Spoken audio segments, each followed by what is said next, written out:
Corona virus संक्रमण की रोकथाम के लिए पूरे देश ने कल जनता कर्फ्यू का पालन किया है। प्रधानमंत्री नरेंद्र मोदी ने कोरोना वायरस के खिलाफ जंग लड़ रहे प्रत्येक व्यक्ति का आभार व्यक्त किया। उन्होंने कहा कि ये एक अच्छा संकेत है, लेकिन ये शुरुआत है और जीत के लिए एक लंबी लड़ाई लड़नी होगी। उन्होंने कहा कि इसी संकल्प और संयम के साथ सोशल डिस्टेंसिंग यानी कि एक दूसरे से दूरी बनाए रखने के लिए तैयार रहना चाहिए। उन्होंने कहा कि देशवासियों ने ये बता दिया है कि वे क्षमतावान हैं और अगर वो फैसला कर लें तो हम बड़ी से बड़ी चुनौती को एकजुटता से पराजित कर सकते हैं। शाम को 5 बजते ही बड़ी संख्या में लोगों ने चिकित्सा सेवा समेत अन्य आवश्यक कार्यों में कार्यरत सभी कर्मचारियों के प्रति ताली, शंख, थाली और घंटी बजाकर आभार व्यक्त किया। लोगों ने अपने अपने घरों की छत, बालकनी और लॉन में इकट्ठा होकर अभिवादन किया। बच्चों के साथ ही बुजुर्ग, आम आदमी और अति विशिष्ट व्यक्ति भी घंटी, शंख और ताली बजाते नजर आए। इंडिया गेट समेत राजधानी के अन्य हिस्सों में पुलिस सायरन भी सुनाई दिया। माननीय प्रधानमंत्री जी ने जो एक कॉल दी थी कि जनता कर्फ्यू हो, उसके तहत मुझे बड़ी खुशी है कि समाज के हर वर्ग ने अपना सहयोग देते हुए उसको एक सक्सेसफुल इवेंट बनाया है। उसको उस इवेंट के रूप में प्रस्तुत किया है कि आज देश हर तरह से किसी भी चुनौती का सामना करने के लिए तैयार है। राष्ट्रपति रामनाथ कोविंद और उनकी पत्नी ने भी आभार व्यक्त किया।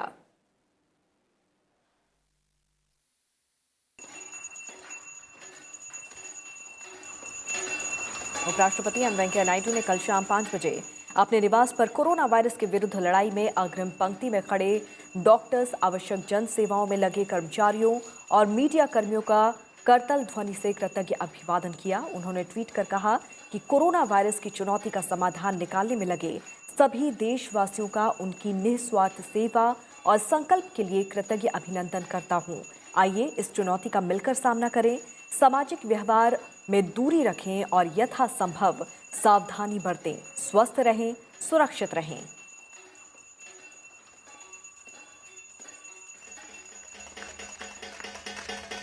लोकसभा अध्यक्ष ओम बिरला ने भी जनता कर्फ्यू का पालन किया। इस मौके पर उन्होंने देश के सभी नागरिकों का जनता कर्फ्यू के दौरान असाधारण संकल्प और धैर्य के लिए अभिनंदन किया। उन्होंने ट्वीट करते हुए कहा कि ये जंग तभी जीती जा सकती है जब हम सभी सावधान और जागरूक रहें और अपने साथ दूसरों का भी बचाव करें। उन्होंने कहा कि हम धैर्य और विश्वास से कोरोना वायरस से जीतेंगे।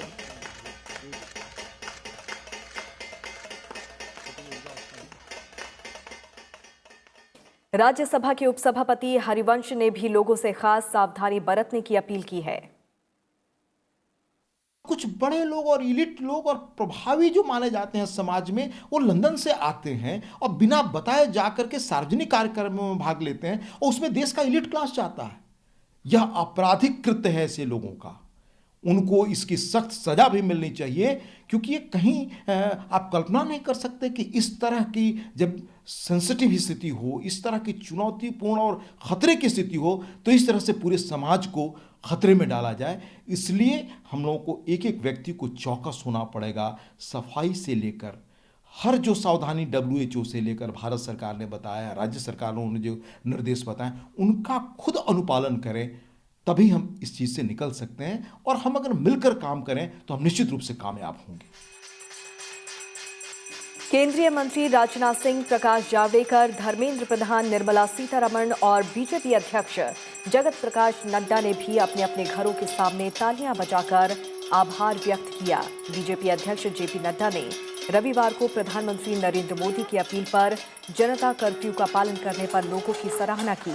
साथ ही उन्होंने इसे एक लंबी लड़ाई की शुरुआत करार देते हुए जनता को 2 हफ्ते और जागरूक रहने को कहा है।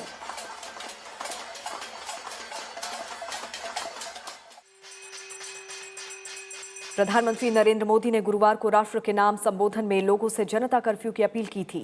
ये एक स्वैच्छिक अभियान था जो सुबह 7 बजे से शुरू हुआ और रात 9 बजे तक चला। प्रधानमंत्री की अपील पर देश भर में लोगों ने कल शाम 5 बजे से 5 मिनट तक थाली, ताली, घंटी, शंख समेत विभिन्न ध्वनि यंत्रों को बजाकर आवश्यक सेवाओं से जुड़े लोगों का आभार व्यक्त किया।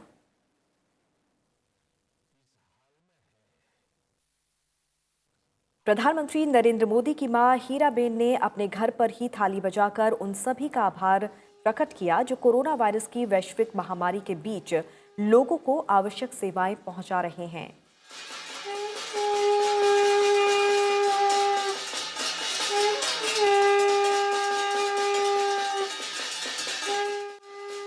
देश में कोरोना वायरस के संक्रमण से मरने वालों की संख्या बढ़कर 7 हो गई है, जबकि विभिन्न हिस्सों में रविवार को नए मामले आने के साथ कुल संक्रमितों की संख्या 360 तक पहुंच गई है। रविवार को गुजरात, बिहार और महाराष्ट्र में कोरोना वायरस से मौत के एक मामले सामने आए हैं। इससे पहले कर्नाटक, दिल्ली, महाराष्ट्र और पंजाब में एक मौत हुई है।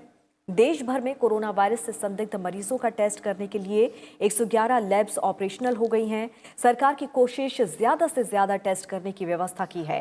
भारतीय चिकित्सा अनुसंधान परिषद के महानिदेशक बलराम भार्गव ने कहा कि कोरोना वायरस के संक्रमण को रोकने का एकमात्र उपाय बाहर से आने वाले लोगों को अलग रखना है। पहले एक NIV की लैब थी, अब हम लोग ने 111 लैब कर दी हैं गवर्नमेंट की। प्राइवेट लैब के लिए भी सबके लिए स्ट्रिक्ट क्राइटेरिया के हिसाब से कर दिया है कि वो लोग करते हैं। उनके पास हज़ारों में कलेक्शन सेंटर्स हैं और कई लैब 60 करीब प्राइवेट लैब आई हैं हमारे पास, रजिस्टर कर दी हैं, धीरे धीरे रजिस्टर कर रही। 3 तो अभी जैसे मैं बोल रहा हूँ अभी अप्रूव हो गई हैंगी। मैं नाम बता दूंगा, अभी आप लोग पूछेंगे बता सकता हूँ कहाँ कहाँ के हैं ये सब।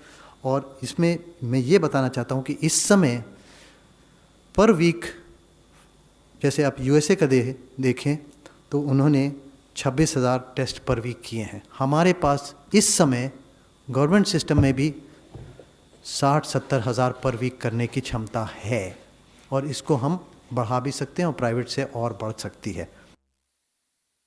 कैबिनेट सचिव और प्रधानमंत्री के प्रधान सचिव ने वीडियो कॉन्फ्रेंस के जरिए राज्यों के मुख्य सचिवों के साथ एक उच्च स्तरीय बैठक में वायरस से निपटने की तैयारियों और उठाए गए कदमों और स्थिति की समीक्षा की है। बैठक में पिछले कुछ दिनों के दौरान संक्रमित मामलों की बढ़ती संख्या पर विचार विमर्श किया गया। कोरोना वायरस से निपटने की तैयारी में जुटे केंद्रीय स्वास्थ्य मंत्रालय ने कहा कि किसी तरह इस बीमारी को बढ़ने से रोकना है। स्वास्थ्य मंत्रालय के संयुक्त सचिव लव अग्रवाल ने कहा कि कोरोना वायरस के चेन ऑफ ट्रांसमिशन को रोकना है और इसीलिए कुछ निर्णय लिए गए हैं। आपातकालीन सेवाओं को छोड़कर सभी सेवाओं पर रोक लगा दी गई है। हमने जो स्टेट के साथ डिस्कस किया, जो स्टेट आदेश जारी करेंगे वो होगा कि इसेंशियल सर्विसेज के अलावा सारी सर्विसेज स्थगित की जाएं। तो वो स्टेट लेवल पर डिसीजन लिया जाएगा। और इसेंशियल सर्विसेज जैसे कि आप समझते हैं कि इसेंशियल सर्विस में fire services, medical services, grocery shops, fruits and vegetables, milk, तो वो स्टेट लेवल पर स्पेसिफिक डिसीजन इशू किए जाएंगे। बट हमारा क्लियर फोकस है कि वायरस का चेन ऑफ ट्रांसमिशन को कैसे ब्रेक किया जाए। उसके लिए we want to control the movement of people.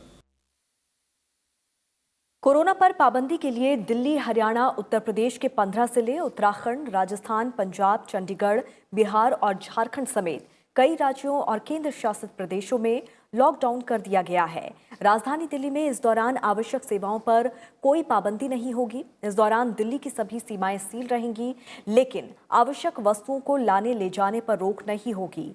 मुख्यमंत्री अरविंद केजरीवाल ने कहा है कि सभी निजी कंपनियों और स्थायी और अस्थायी कर्मचारियों को बंद के दौरान का पारिश्रमिक देना होगा।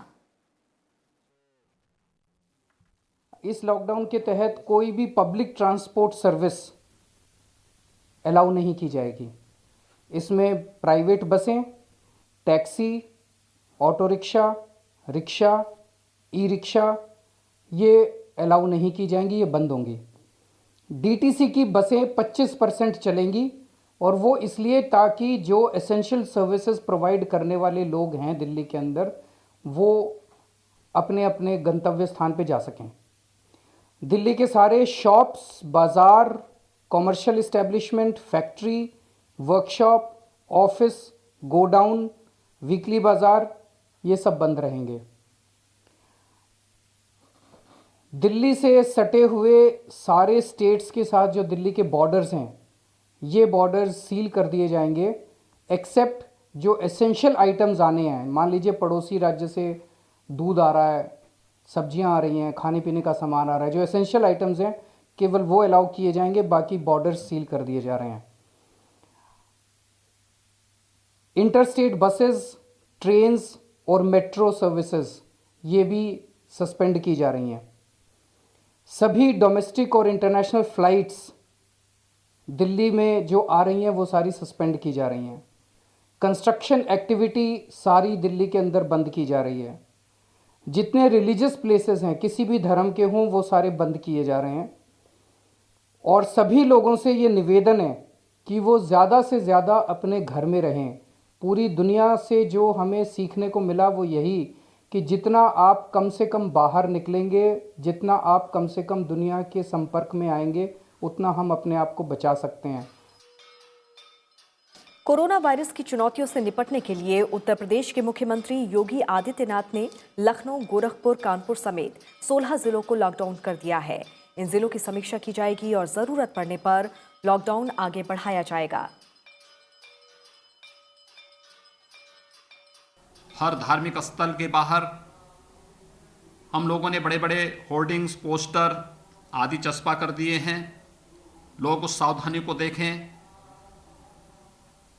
दिहाड़ी मजदूरों के लिए, श्रमिकों के लिए, डेली ठेला, खोमचा, रेहड़ी, रिक्शा लगाने वालों के लिए, अन्य उन लोगों के लिए जिनके पास चाहे वो मनरेगा के मजदूर हों, अंत्योदय के कार्ड धारक हों, उन सब के लिए भी राहत पैकेज की घोषणा प्रदेश सरकार पहले से कर चुकी है। प्रदेश के अंदर जो सबसे अधिक प्रभावित जनपद हैं, पहले चरण में, जैसे आज जनता कर्फ्यू का कार्यक्रम प्रदेश के अंदर आज सफलतापूर्वक आम जन ने सहभागिता के साथ इसको आगे बढ़ाया है। यानी ये कार्यक्रम हमारा कंटिन्यू चलेगा और 15 जनपद पहले चरण में, जहां पर कोरोना वायरस से कोई पीड़ित प्रभावित है या उन्हें आइसोलेट करने के लिए कहीं रखा गया है, ऐसे 15 जिले पहले चरण में पूरी तरह लॉकडाउन करने की कार्रवाई प्रदेश सरकार आगे बढ़ाने जा रही है। कोरोना वायरस के संक्रमण को देखते हुए पूरे बिहार में लॉकडाउन घोषित कर दिया गया है। इसे तत्काल प्रभाव से लागू कर दिया गया है, जो 31 मार्च तक प्रभावी रहेगा। आवश्यक सेवाओं को इससे मुक्त रखा गया है। राज्य में अब तक 114 संदिग्ध लोगों को विभिन्न अस्पतालों में भर्ती करवाया गया है। इनमें 110 को रिपोर्ट नेगेटिव पाई गई है। कर्नाटक में संक्रमण से सर्वाधिक प्रभावित 9 जिलों में 31 मार्च तक लॉकडाउन घोषित कर दिया गया है। पूरे राज्य में सार्वजनिक परिवहन सेवाएं बंद रहेंगी। तेलंगाना ने भी आपातकालीन सेवाओं के अलावा सभी सेवाएं बंद करने का ऐलान किया है और इस महीने की 31 तारीख तक सभी अंतर्राज्यीय सीमाएं भी बंद रहेंगी। पश्चिम बंगाल में लॉकडाउन 27 मार्च तक प्रभावी रहेगा। आवश्यक सेवाओं को इससे बाहर रखा गया है। इस दौरान सभी सार्वजनिक परिवहन सेवाएं बंद रहेंगी और 7 से अधिक लोगों के एक जगह एकत्र होने पर पाबंदी रहेगी। पंजाब के मुख्यमंत्री ने राज्य में सभी गैर जरूरी सेवाओं और व्यवसायों को 31 मार्च तक के लिए तत्काल प्रभाव से बंद करने की घोषणा की है। इस दौरान स्वास्थ्य, बिजली, आपात परिवहन सेवाएं, दूध, अनाज और दवाओं की आपूर्ति जारी रहेगी। कैबिनेट सेक्रेटरी की अगुवाई में हुई बैठक के बाद देश में पहली बार ट्रेनों पर पाबंदी का फैसला लिया गया है। 31 मार्च की आधी रात तक यात्री ट्रेनें नहीं चलेंगी। उन यात्रियों का किराया लौटाने के नियमों में ढील दी गई है जिन्होंने 21 मार्च से 21 जून के बीच की टिकट बुक कराई है। देश भर में उपनगरीय और मेट्रो रेल सेवाओं के साथ ही अंतर्राज्यीय परिवहन सेवाओं को 31 मार्च तक बंद कर दिया गया है।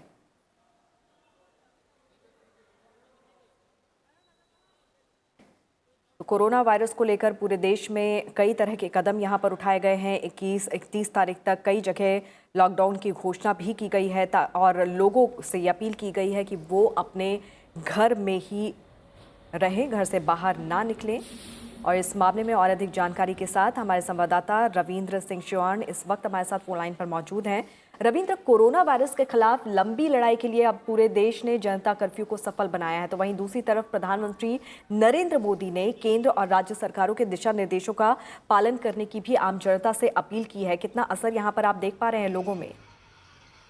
जी बिल्कुल, देखिए कल जिस तरीके से हमने देखा कि पूरे देश ने जनता कर्फ्यू की सपोर्ट में अपने अपने घरों में रहे और अनप्रेसिडेंटेड तौर पर शायद इस तरीके का पूरे मुल्क में, जहां एक वक्त पे एक कॉल पे ऐसा कर्फ्यू कभी लगा हो, जब लोगों ने खुल करके सपोर्ट किया हो एक कॉल को, शायद पहले कभी हमने नहीं देखा होगा। और यही तरीका है, प्रधानमंत्री से लेकर तमाम जो एक्सपर्ट्स हैं वो बोल रहे हैं कि अगर कोविड जो कोरोना वायरस डिजीज है उसको हराना है या उसको खत्म करना है तो एक दूसरे से सोशल डिस्टेंसिंग बनानी पड़ेगी और जो जहां है उसको अपने घर पे ही रहना पड़ेगा। इसके लिए सरकार ने एहतियातन तौर पर, जिस तरीके से हमने देखा है, अलग अलग राज्य सरकारों और केंद्र सरकार ने मिलकर करीब 80 जो जिले हैं देश भर के, उनमें लॉकडाउन जो है वो कर दिया गया है।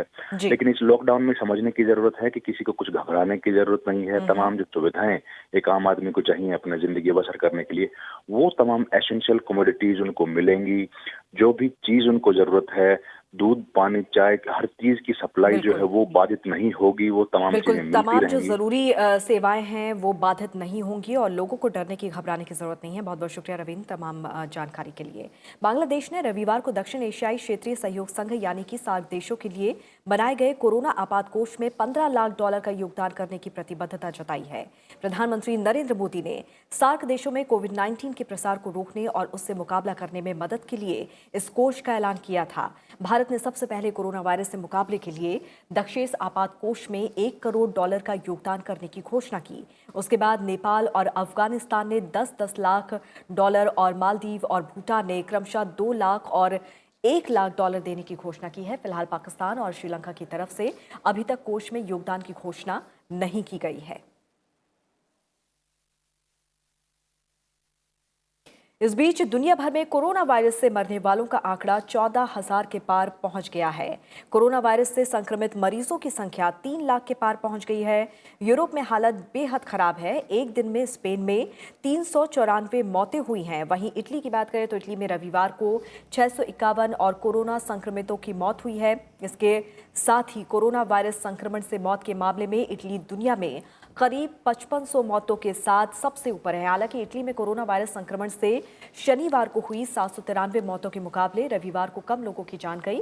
तो वहीं कुल संक्रमितों का आंकड़ा 10.4% बढ़कर 59,138 तक पहुंच गया। इटली में इस वायरस से अब तक कुल 5,476 लोगों की मौत हो चुकी है। अमेरिका भी महामारी घोषित कोरोना वायरस की भयंकर चपेट में आता दिखाई दे रहा है। यहां पिछले 24 घंटे में कोरोना वायरस से 100 से अधिक लोगों की मौत हुई है, जिसके साथ ही देश में इस बीमारी से जान गंवाने वालों की संख्या बढ़कर 389 हो गई है। अब तक सबसे अधिक न्यूयॉर्क में 114 मौतें, वॉशिंगटन में 94 मौतें और कैलिफोर्निया में 28 मौतें हुई हैं। अमेरिका में कम से कम 30,000 लोग इस विषाणु से संक्रमित हुए हैं। संक्रमित होने वालों में अमेरिकन सीनेटर रैंड पॉल भी शामिल हैं। ताज़ा केस जर्मनी से सामने आया है, जहां चांसलर एंजेला मर्केल को क्वारंटीन होना पड़ा है। हालांकि मर्केल के टेस्ट अभी होने बाकी हैं और ये देखा जाना है कि वो कोविड-19 इन्फेक्शन के लिए पॉजिटिव है या नहीं। जर्मनी में अब तक कोरोना के चलते 93 लोगों की मौत हो चुकी है। फ्रांस एथलेटिक्स प्रमुख ने भी टोक्यो ओलंपिक स्थगित करने की मांग की है। फ्रांस एथलेटिक्स महासंघ के अध्यक्ष ने रविवार को कहा है कि उन्हें ये बात समझ नहीं आ रही कि अंतर्राष्ट्रीय ओलंपिक समिति कोरोना वायरस महामारी से उत्पन्न हुए हालात के बावजूद टोक्यो ओलंपिक स्थगित करने से क्यों इनकार कर रहा है।